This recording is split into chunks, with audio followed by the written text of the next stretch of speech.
Muito bom dia, seja bem-vindo ao nosso Reflexão e Vida. Nesta quarta-feira, estamos aqui para mais uma vez compartilhar a poderosa e preciosa Palavra de Deus. Essa palavra que é viva e eficaz e mais cortante do que qualquer espada de dois gumes, capaz de penetrar a divisão entre alma e espírito, juntas e medulas, e discernir os pensamentos e intenções do coração. Nosso programa vai ao ar de segunda a sexta-feira, 6h30 da manhã, trazendo sempre uma mensagem de fé e esperança para o seu coração. Ontem, infelizmente, eu não consegui realizar o programa. Na segunda-feira, fui acometido de uma crise alérgica, uma rinite alérgica. Graças a Deus já estou melhor e por conta disso não foi possível realizar o programa ontem. Mas estamos aqui para mais uma vez trazer uma mensagem de fé e esperança para o seu coração. E você, que ainda não está inscrito, aproveita para se inscrever aqui no nosso canal, ativar o sininho das notificações, para que você seja notificado sempre que houver um conteúdo novo aqui no nosso canal. E também compartilhe o link desse programa aí nas suas redes sociais, para que nós possamos alcançar o máximo de pessoas que nós pudermos com essa palavra de Deus, essa palavra que traz vida, essa palavra que traz direção, essa palavra que traz fortalecimento para a nossa alma. Bom, na segunda-feira nós começamos a falar no capítulo 24 de Mateus e hoje nós vamos dar continuidade. Eu vou ler esse texto de Mateus, capítulo 24, e depois nós vamos fazer alguns destaques. Eu vou ler a partir do versículo 15, tendo em vista que na segunda-feira nós lemos até o 14. Então nós vamos para Mateus capítulo 24, versículos 15 em diante, que nos diz assim: Palavras de Jesus. Quando, pois, vocês virem situado no lugar santo o abominável da desolação de que falou o profeta Daniel, quem lê, entenda, então os que estiverem na Judéia fujam para os montes. Quem estiver no terraço não desça para tirar de casa alguma coisa. E quem estiver no campo não volte atrás para buscar sua capa. Ai das que estiverem grávidas e das que amamentarem naqueles dias. Orem para que a fuga de vocês não aconteça no inverno nem no sábado, porque nesse tempo haverá grande tribulação, como nunca houve desde o princípio do mundo até agora e nunca jamais haverá. Não tivessem aqueles dias sido abreviados, ninguém seria salvo, mas por causa dos escolhidos, tais dias serão abreviados.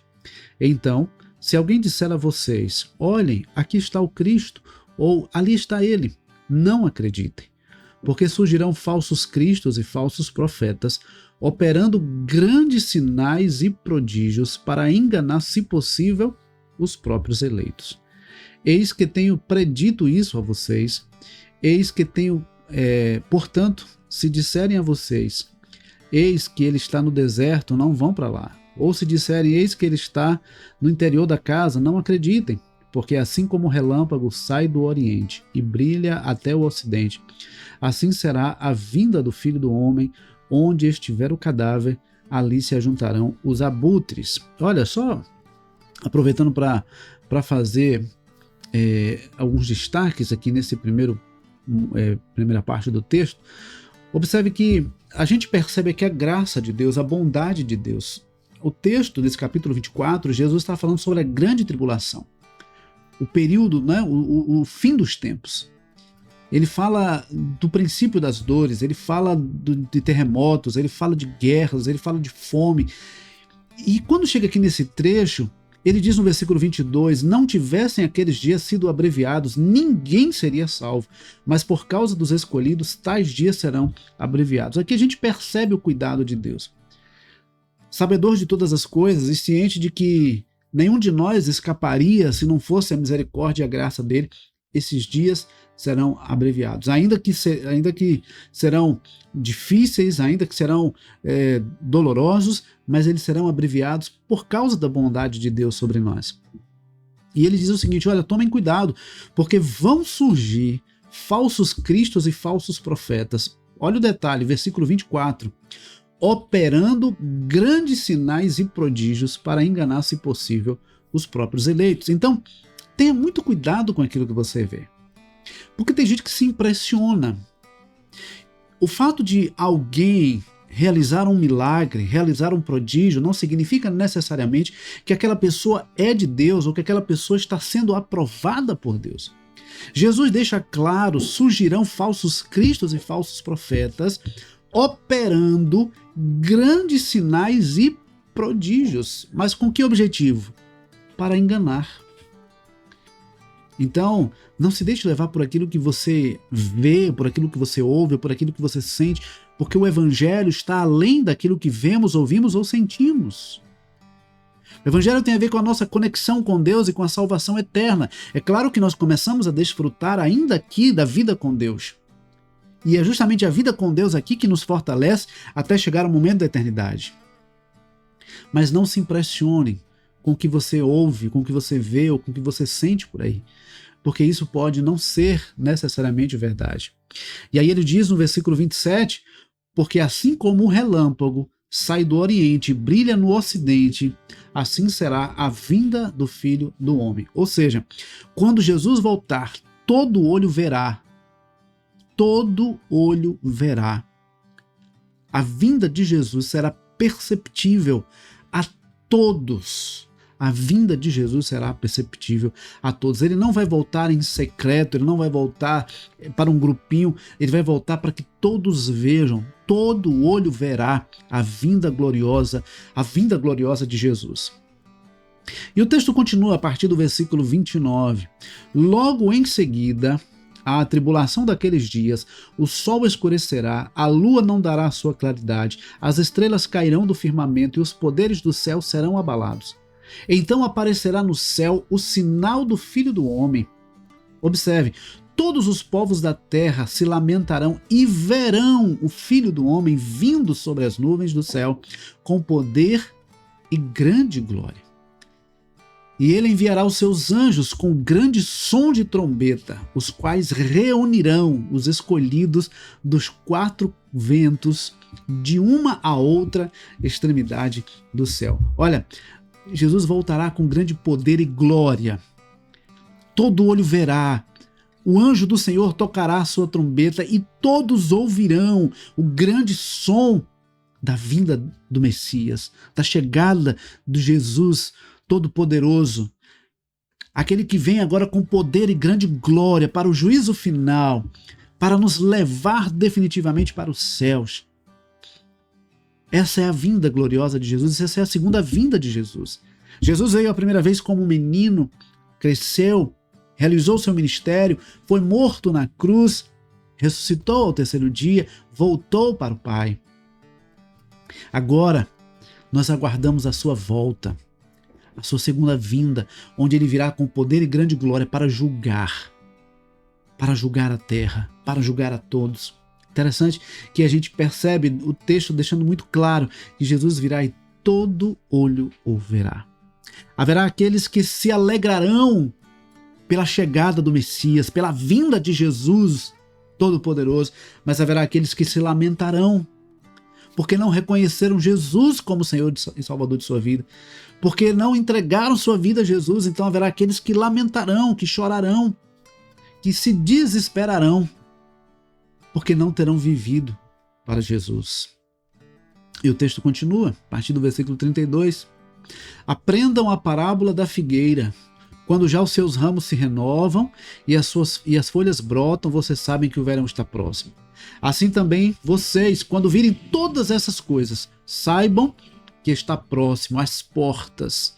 Em verdade, lhes digo que não passará esta geração sem que isto aconteça. Passará o céu e a terra, porém as minhas palavras não passarão. E aqui eu faço uma pergunta para você. Em que você está firmado? Onde está a sua fé? Queridos, nós não podemos basear a nossa fé ou firmar a nossa vida nas coisas desse mundo, porque tudo desse mundo haverá de passar. A única coisa que permanecerá é a palavra de Deus. Jesus deixa claro, passará o céu e a terra, porém as minhas palavras não passarão. Isso que eu estou falando para vocês se cumprirá. Então nós precisamos basear a nossa fé no Senhor. Nós não podemos firmar a nossa fé ou firmar a nossa esperança nas coisas dessa vida, porque tudo aqui é passageiro. Em João capítulo 14, Jesus diz assim: não se turbe o vosso coração. Credes em Deus, crede também em mim. Na casa de meu Pai há muitas moradas. Se não fosse assim, eu vos teria dito, pois vou preparar-vos lugar. E virei outra vez, e vos levarei, para que onde eu estiver, vocês estejam também. Então essa é a nossa grande esperança, essa é a nossa grande expectativa, é a volta de Jesus para agora nos levar para a eternidade com o Pai. Mas nós precisamos firmar a nossa fé nas palavras de Jesus, nas palavras imutáveis e inerrantes de Jesus. A partir do versículo 36. Mas a respeito daquele dia e hora, ninguém sabe, nem os anjos dos céus, nem o Filho, senão o Pai. Pois assim como foi nos dias de Noé, assim também será a vinda do Filho do Homem. Pois assim como nos dias anteriores ao dilúvio, comiam e bebiam, casavam e davam-se em casamento, até o dia em que Noé entrou na arca, e não perceberam, até que veio o dilúvio e os levou a todos, assim será também a vinda do Filho do Homem. Então dois estarão no campo, um será levado e o outro será deixado. Duas mulheres estarão trabalhando num moinho, uma será levada e a outra será deixada. Portanto, vigiem, porque vocês não sabem em que dia virá o Senhor de vocês. Porém, considerem isso: se o pai de família soubesse a que hora viria o ladrão, vigiaria e não deixaria que a sua casa fosse arrombada. Por isso, estejam também vocês preparados, porque o Filho do Homem virá à hora em que vocês menos esperam. A vinda de Jesus será repentina. Todos os sinais apontam que a chegada de Jesus está próxima, a volta de Jesus está próxima. Terremotos, fome, guerras, rumores de guerras, doenças as mais diversas, tudo isso aponta para a volta iminente de Jesus. Eu não sei como você tem observado as coisas que têm acontecido. Infelizmente, muitas pessoas estão vivendo como se estivessem anestesiadas, como se não estivessem percebendo a realidade. Observe que Jesus ele diz: olha, assim como foi nos dias de Noé, será na vinda do Filho do Homem. Nos dias de Noé, enquanto Noé estava construindo aquela arca, muitos estavam vivendo, casando, dando-se em casamento, vivendo como se nada estivesse acontecendo, até o momento em que veio o dilúvio e todos morreram. Assim será a vinda de Jesus. As pessoas vão estar vivendo como se nada estivesse acontecendo, e aí virá o fim. E aí Jesus virá com poder e grande glória para o juízo final. E Jesus então faz aqui um alerta. Versículo 42, portanto, vigiem, porque vocês não sabem em que dia virá o Senhor de vocês. E aí no versículo 44 ele reforça, ele diz: por isso estejam também vocês preparados, porque o Filho do Homem virá à hora em que vocês menos esperam. Nós precisamos estar preparados. Não sabemos quando será. Ele diz que até mesmo o Filho, ele na condição humana, não sabia quando seria a sua segunda vinda. Mas ele deixa um alerta. Estejam vigilantes, estejam preparados, porque ele virá. A qualquer momento ele virá. E a grande questão não é quando ele virá, mas é estarmos preparados para que quando chegar esse momento, nós não tenhamos o que temer, nós estejamos prontos para subir com o Senhor. Então eu quero dizer para você nessa manhã, você precisa estar preparado. Será que você já está preparado? Se Jesus voltar hoje, você está preparado para ir para o céu? Se Jesus te chamar hoje, você está preparado? Às vezes nós vamos vivendo a vida e deixando a vida passar como se tivéssemos ainda muito tempo pela frente, e nós não sabemos quanto tempo temos.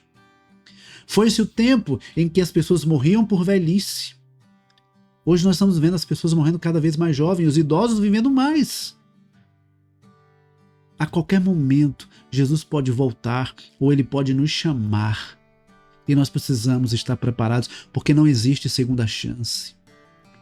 Hebreus 9, 27 deixa claro: ao ser humano está destinado a morrer uma só vez, vindo depois disto o juízo. Não tem como nascer de novo nesse mundo para ter a oportunidade de se converter. A vida é única. A vida é única. E aí, a partir do 45, ele diz: quem é, pois, o servo fiel e prudente, a quem o Senhor deixou encarregado dos demais servos para lhes dar o sustento a seu tempo? Bem-aventurado aquele servo a quem seu Senhor, quando vier, achar fazendo assim. Em verdade lhes digo que ele confiará todos os seus bens. Mas o que acontecerá se aquele servo, sendo mau, disser consigo mesmo: meu senhor demora para vir, e começar a espancar os seus concidadãos e a comer e a beber com os bêbados? Virá o senhor daquele servo, em um dia em que ele não espera, em hora que ele não sabe, e irá aplicar-lhe um castigo severo, condenando-o com os hipócritas. Ali haverá choro e ranger de dentes. É preciso estar preparado. É preciso estar preparado. E eu pergunto para você nessa manhã: você está preparado? Você está preparada? Se Jesus voltar hoje, ou se ele lhe chamar hoje, você está preparado para se apresentar diante dele? Nós não sabemos quanto tempo ainda temos pela frente. Sabemos que esse é o momento, que temos a oportunidade de consertar a nossa vida e de nos preparar para o momento de nos encontrarmos com o Senhor. Que Deus nos abençoe e que você possa refletir, aproveitar para refletir sobre como anda a sua vida e se você está preparado ou preparada para se encontrar com o Senhor. Prepara-te para encontrar com o Senhor. Essa é a mensagem. Prepara-te para encontrar com o Senhor. Que Deus nos abençoe. Que Deus nos conceda uma ótima quarta-feira. E, se Deus permitir, amanhã, às 6h30 da manhã, nós estaremos de volta. Compartilhe o link desse programa para que muitas outras pessoas também ouçam essa mensagem e se preparem para o momento de se encontrar com o Senhor. Deus abençoe, forte abraço e até amanhã, se Deus quiser.